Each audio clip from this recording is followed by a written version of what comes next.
हाय मित्रों, कैसे हैं आप सब। मैं रोहित तिवारी आप सभी का श्री वेद के एकेडमी में स्वागत करता हूं। मित्रों, कैसे हैं आप लोग। उम्मीद करता हूं कि आप लोग स्वस्थ होंगे, सुरक्षित होंगे। मित्रों, तो हम लोगों ने प्रीवियस लेक्चर में मौलिक अधिकार अनुच्छेद 19 से लेके 22 तक, अनुच्छेद 19 से लेके 22 तक डिस्कस किया और अच्छे से समझा।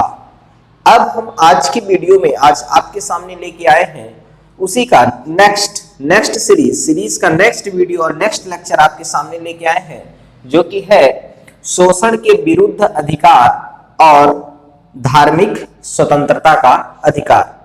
दो अधिकार इसमें हम लोग एक साथ पढ़ने वाले हैं। कौन कौन सा? पहला है शोषण के विरुद्ध अधिकार, अनुच्छेद क्रमांक 23 और अनुच्छेद क्रमांक 24। दूसरा है स्वतंत्रता का अधिकार, धार्मिक स्वतंत्रता का अधिकार। दूसरा है धार्मिक स्वतंत्रता का अधिकार। यह है अनुच्छेद क्रमांक 25 से लेके अनुच्छेद क्रमांक 28। क्लियर? चलिए, तो हम लोग इसको एक एक अनुच्छेद को बहुत अच्छे से क्लियर करेंगे, कहीं भी कुछ छोड़ेंगे नहीं, और परीक्षा के दृष्टिकोण से जितने क्वेश्चंस बनते हैं हम आपको वहां पर इंडिकेट करते चलेंगे। ओके, और आपको एक इंफॉर्मेशन दे दूं कि मेरे YouTube चैनल श्री वेदिका एकेडमी में अभी सीरीज वाइज, लेक्चर वाइज, जैसे लेक्चर वाइज ये आपको थ्योरी क्लियर करवाया गया है, सेम इसी कॉन्सेप्ट पर आपको एमसीक्यू मल्टीपल चॉइस क्वेश्चन का एक सीरीज आ रहा है। उसमें से जिस तरह से थ्योरी आपके सामने कवर कराई गई, सेम उसी तरह से टॉपिक वाइज आपको एमसीक्यू करवाया जाएगा। एक टेस्ट सीरीज रहेगी जिसके माध्यम से आप अपने को जज कर पाएंगे। चलिए वीडियो को स्टार्ट करता हूं, लेक्चर को स्टार्ट करता हूं। सबसे पहले हम बात करेंगे अनुच्छेद क्रमांक 23। हम लोग पढ़ रहे हैं शोषण के विरुद्ध अधिकार, अनुच्छेद क्रमांक 23 से 24। पहला क्वेश्चन तो यहीं से बन सकता है कि भारतीय संविधान में शोषण के विरुद्ध अधिकार किस अनुच्छेद से लेकर किस अनुच्छेद तक वर्णित है। तो अनुच्छेद क्रमांक 23 से लेके अनुच्छेद क्रमांक 24। 23 और 24 दो ही अनुच्छेद हैं। क्लियर? चलिए, तो अनुच्छेद क्रमांक 23 की बात करेंगे दोस्तों। बड़े अच्छे से, बड़े धैर्य से और पेशेंस के साथ आपको देखना है मित्रों। तो अनुच्छेद क्रमांक 23 क्या कहता है कि मानव के साथ दुर्व्यवहार एवं बलात् श्रम निषेध। इसको ध्यान से समझिए। दुर्व्यापार का मतलब होता है कि मानव की तस्करी, जिसको हम बोलते हैं मानव की तस्करी, मानव को खरीदना बेचना, बधुआ मजदूरी, मानव को खरीदना बेचना, बधुआ मजदूरी, बेगारी प्रथा, सागड़ी और हाली प्रथा। सागड़ी और हाली प्रथा ये राजस्थान की एक टाइप की बेगारी और बधुआ मजदूरी प्रथा ही है, जो कि राजस्थान साइड में होती है। क्लियर? इस पर ऐसे कृत्यों पर प्रतिबंध। मतलब बेगारी प्रथा क्या होती है मित्रों, इसको अच्छे से समझ लीजिए। बेगारी पहले के क्या होते थे कि जो राजा रजवाड़ा लोग होते थे, वो लोग क्या करते थे कि मजदूरों को रखते थे, काम करवाते थे, लेकिन उनकी मजदूरी नहीं देते थे। क्लियर? तो ये होती है अपनी बेगारी प्रथा, जो कि एक प्रथा थी। क्लियर? अब हम लोग बात करते हैं बधुआ मजदूरी की। बधुआ मजदूरी वही है कि प्रॉपर तरीके से एक आदमी को रेगुलर एक घर में काम के लिए रखा जाएगा, लेकिन उसको मजदूरी के रूप में कोई फिक्स नहीं है कि उसके मंथली कितना चार्ज दिया जाए, कितनी उसकी सैलरी दिया है, कोई फिक्स नहीं। जब मन किया थोड़ा बहुत दे दिए, इस तरह से उसको अपने अंडर में रख के काम करवाना, वो होता है बधुआ मजदूरी, जो कि बहुत पहले राजा रजवाड़ों के टाइम पर ये सब बहुत चलता। अनुच्छेद क्रमांक 23 यही कहता है आपका। सिंपल से लैंग्वेज में अगर हम बात करें तो अनुच्छेद क्रमांक 23 कहता है कि मानव की तस्करी, मतलब मानव का खरीदना बेचना, बधुआ मजदूरी, बेगारी प्रथा, सागड़ी और हाली प्रथा, दो चीज मैं लिखा हूं, ये विशेष रूप से राजस्थान में होता है। क्लियर? इस ऐसे प्रथाओं पर प्रतिबंध, रोक लगाया गया है। ठीक है? नेक्स्ट हम बात करेंगे अनुच्छेद क्रमांक 23(2). 23(1) था, 23(2) की बात करेंगे कि 23(2) में क्या प्रमुख उपबंध है। 23(2) कहता है मित्रों कि राज्य सार्वजनिक प्रयोजनों में अनिवार्य सेवा ले सकता है। इसमें धर्म, जाति, मूल वंश या वर्ग के आधार पर भेदभाव नहीं किया जाएगा। इसको बहुत अच्छे से समझिए। अर्थात इसका मतलब है कि अनुच्छेद 23(2) कहता है कि राज्य अगर किसी समाज के उत्थान मतलब जनता की भलाई या प्रजा की भलाई या समाज की भलाई के लिए कोई प्रयोजन कर रहा है, कोई कार्यक्रम कर रहा है, तो उसमें वह अनिवार्य सेवा ले सकता है, उसमें लोगों से वह अनिवार्य सेवा ले सकता है। क्लियर? फिर सेवा ले सकता है, लेकिन सेवा लेने के लिए वह किसी धर्म, जाति, मूल वंश और वर्ग, 4, इसमें लिंग नहीं लिखा गया है, याद रखिएगा, लिंग नहीं लिखा है क्योंकि महिलाओं को ऐसे कार्यों में नहीं लगाते हैं, इसलिए यहाँ पर लिंग का वर्णन नहीं है।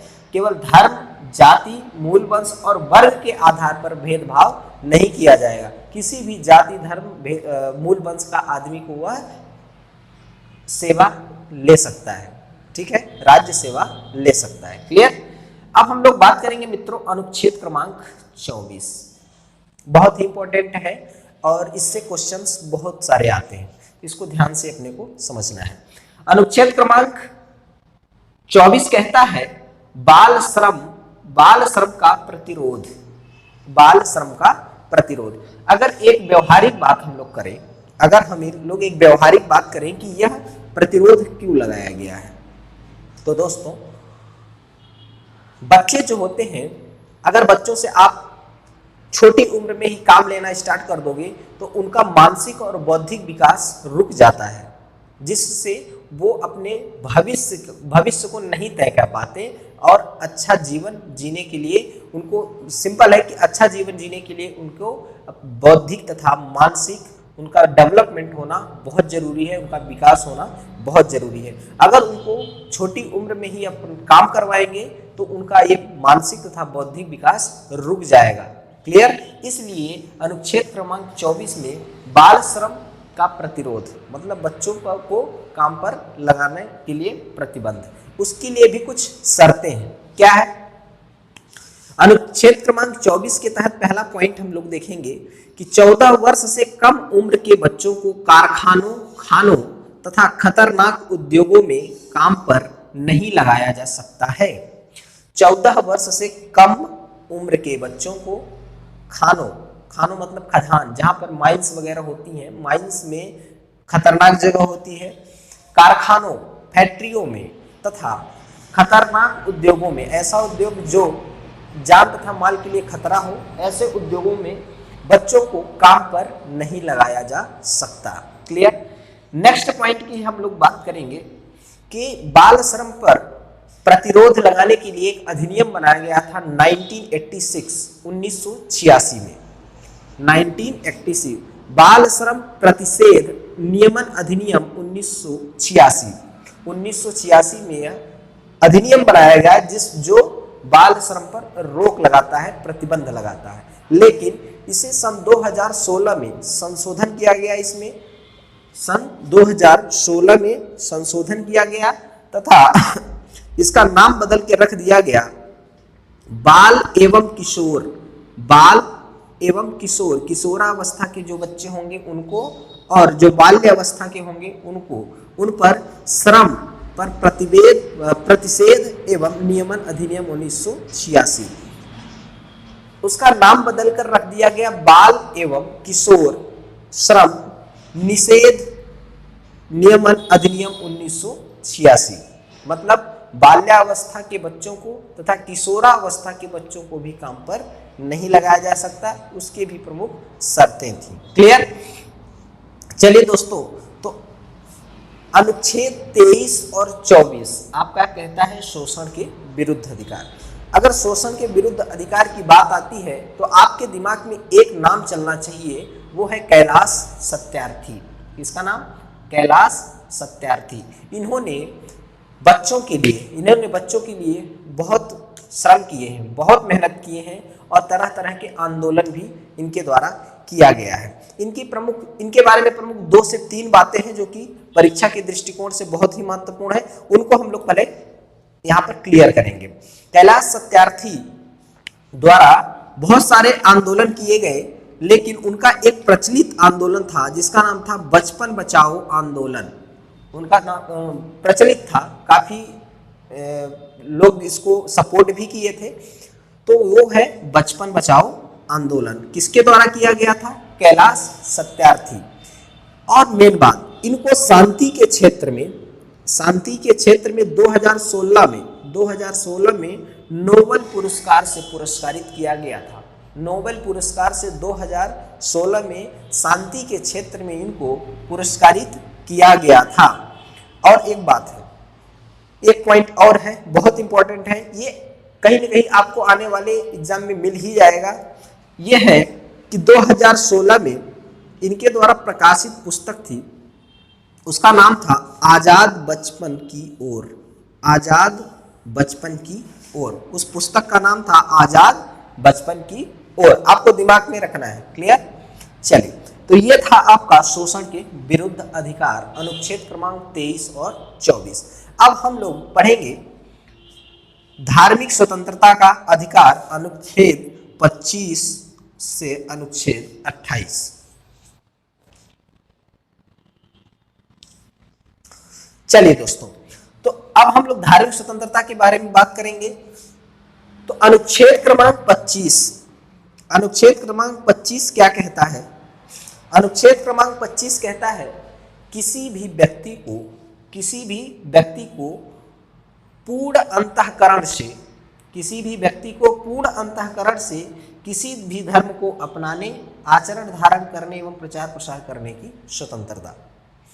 अनुच्छेद क्रमांक 25 कहता है दोस्तों कि किसी भी व्यक्ति को या नागरिक को किसी भी प्रकार का धर्म अपनाने, उसका आचरण धारण करने, उसका वेशभूषा धारण करने तथा उस धर्म का प्रचार प्रसार करने के लिए उसको स्वतंत्रता है। क्लियर? वह चाहे तो किसी भी प्रकार का धर्म अपना सकता है, उसका आचरण धारण कर सकता है, उसका वेशभूषा धारण कर सकता है और वह उस धर्म का प्रचार प्रसार भी कर सकता है। क्लियर? ये था आपका अनुच्छेद क्रमांक 25। अब हम अनुच्छेद क्रमांक 25 के अंतर्गत नोट डाल के लिखे हैं तीन पॉइंट है नोट में, ये बहुत इंपॉर्टेंट है, इसको आप अच्छे से समझिए। पहला पॉइंट है, राज्य लोक व्यवस्था, सदाचार एवं स्वास्थ्य के आधार पर प्रतिबंध लगा सकता है। क्लियर? अनुच्छेद क्रमांक 25 पर राज्य प्रतिबंध लगा सकता है, लेकिन उसकी शर्तें होंगी। कौन कौन सी? लोक व्यवस्था, अगर कोई व्यक्ति अपना धर्मांतरण करता है, मतलब धर्म परिवर्तन करता है, तो अगर उसके धर्म परिवर्तन से लोक व्यवस्था पर, मतलब अपने लोक व्यवस्था की व्यवस्था पर कोई फर्क पड़ता है, तो उस समय पर राज्य प्रतिबंध लगा सकता है।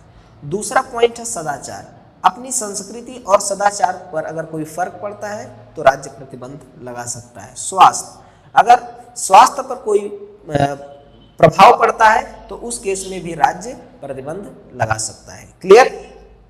नेक्स्ट सेकेंड पॉइंट है कि कृपाण धारण करना और लेकर चलना सिख धर्म का अंग माना गया है। कृपाण धारण करना सिख धर्म का, आप लोग देखे होंगे कि सिख धर्म में जो व्यक्ति हैं, सिख धर्म के जो व्यक्ति हैं, उनके द्वारा एक यहाँ पर कृपाण धारण किया जाता है, जो कि छोटी तलवार के रूप में होती है, वो धारण किया जाता है। वह उनके धर्म का अंग है, इसलिए उनको धारण करने की स्वतंत्रता है। क्लियर? नेक्स्ट थर्ड पॉइंट है सिख, बौद्ध और जैन। सिख, बौद्ध और जैन जो तीन धर्म हैं वो हिंदू के अंतर्गत आते हैं, हिंदुत्व के अंतर्गत आते हैं। क्लियर? ये बहुत इंपॉर्टेंट है, तीनों पॉइंट आपको क्लियर रखना है। नेक्स्ट हम बात करते हैं कि इस अनुच्छेद 25 के अंतर्गत कुछ प्रमुख मुद्दे प्रचलित थे, उन मुद्दों को हम लोग एक एक करके थोड़ा सा यहाँ पर डिस्कस करेंगे। क्लियर? पहला है पंथ निरपेक्षता।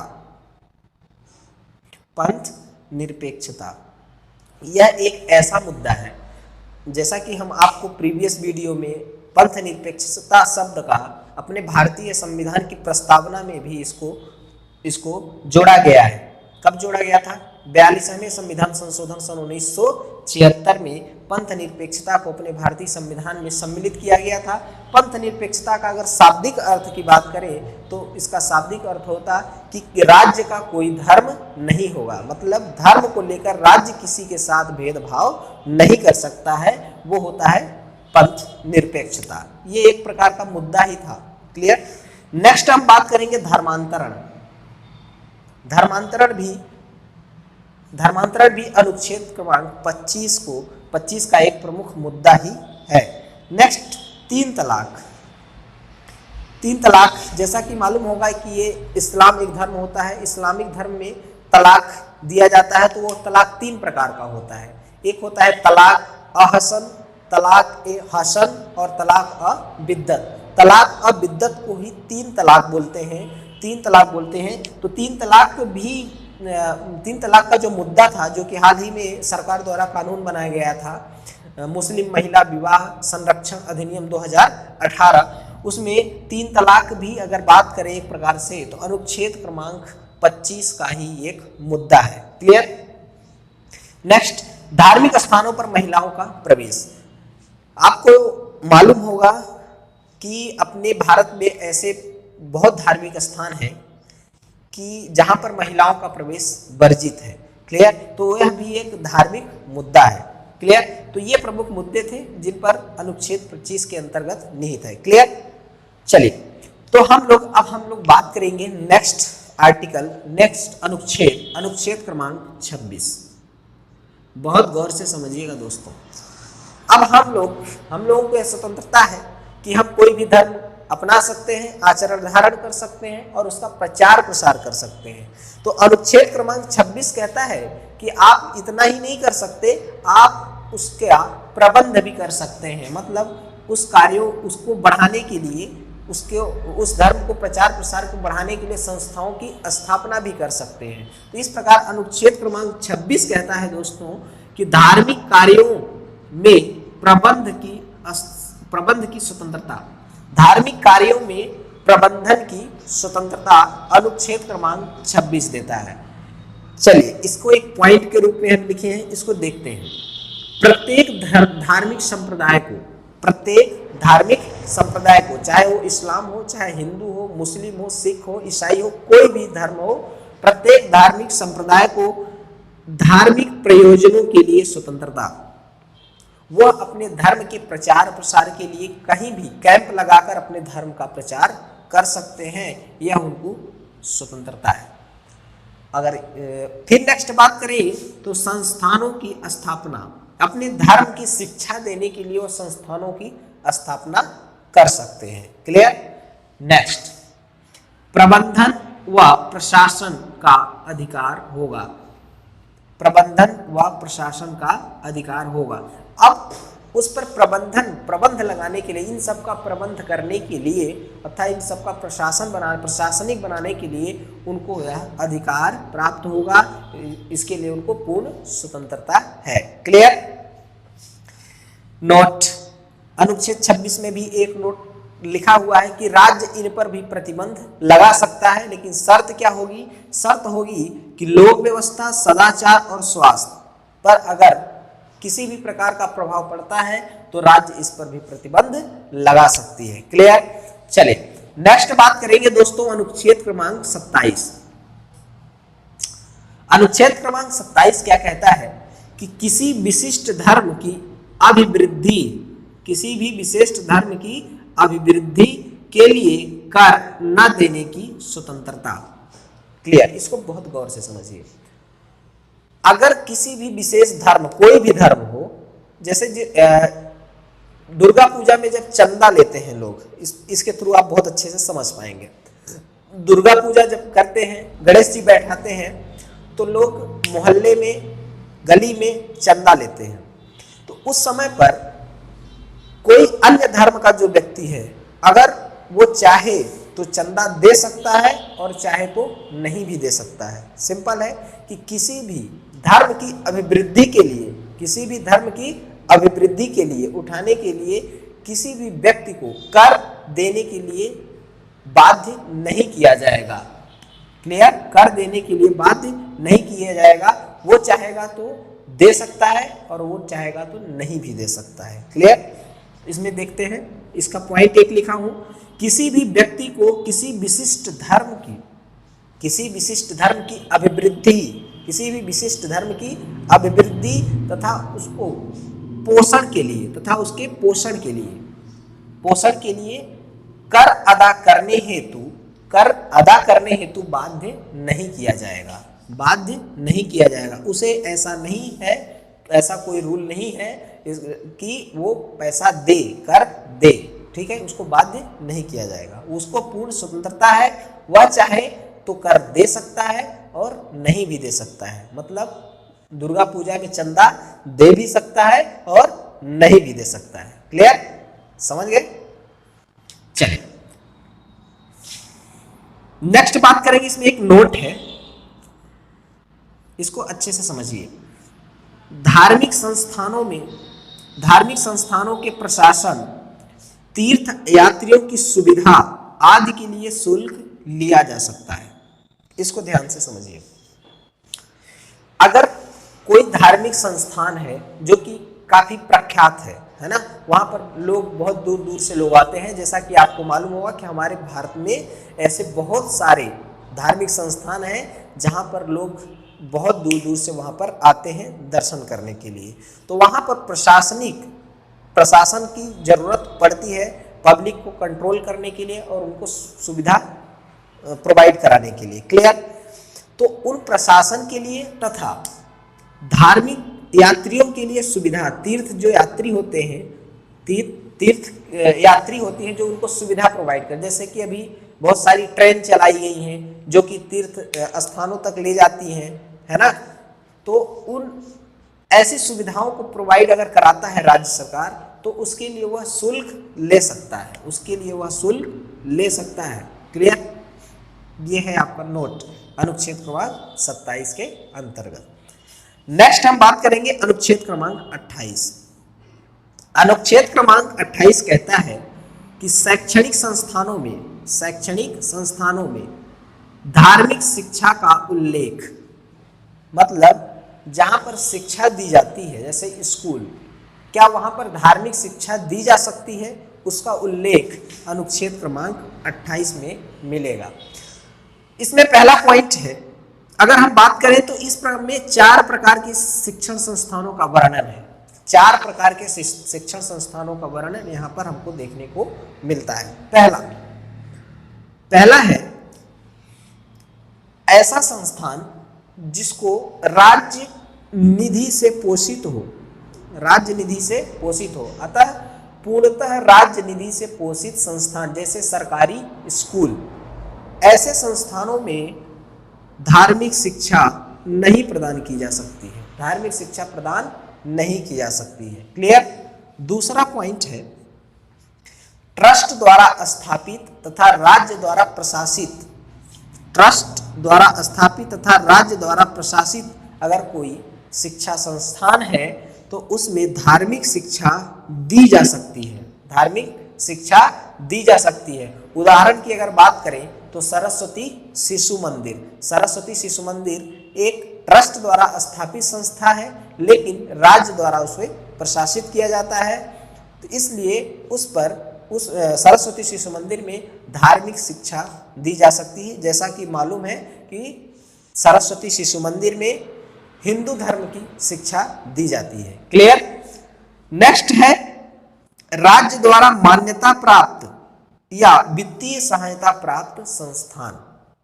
राज्य द्वारा मान्यता प्राप्त तथा वित्तीय सहायता प्राप्त, मतलब ऐसे संस्थान जो राज्य द्वारा मान्यता प्राप्त है तथा उनकी कुछ वित्तीय सहायता भी राज्य द्वारा की जाती है, भले ही वो क्या हो, निजी संस्थान हो, प्राइवेट स्कूल्स की बात की जा रही है।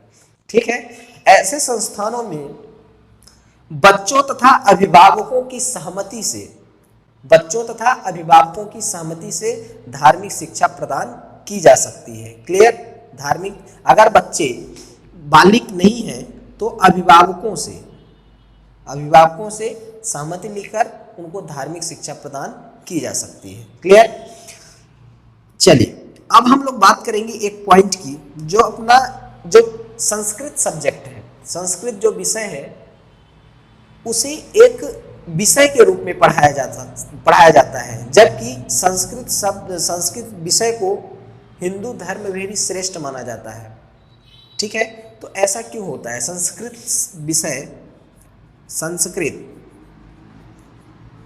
एक विषय के रूप में पढ़ाया जाता है स्कूलों में, चाहे वो सरकारी स्कूल हो, प्राइवेट स्कूल हो या ट्रस्ट द्वारा स्थापित स्कूल हो, है ना।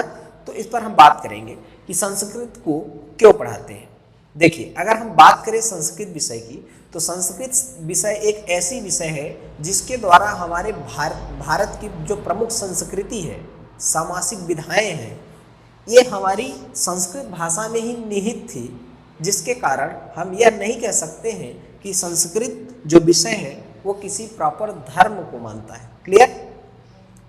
इस तरह से हम लोगों ने आज शोषण के विरुद्ध अधिकार अनुच्छेद क्रमांक 23-24 तथा धार्मिक स्वतंत्रता का अधिकार अनुच्छेद क्रमांक 25 से 28 क्लियर किया, बहुत अच्छे से समझा।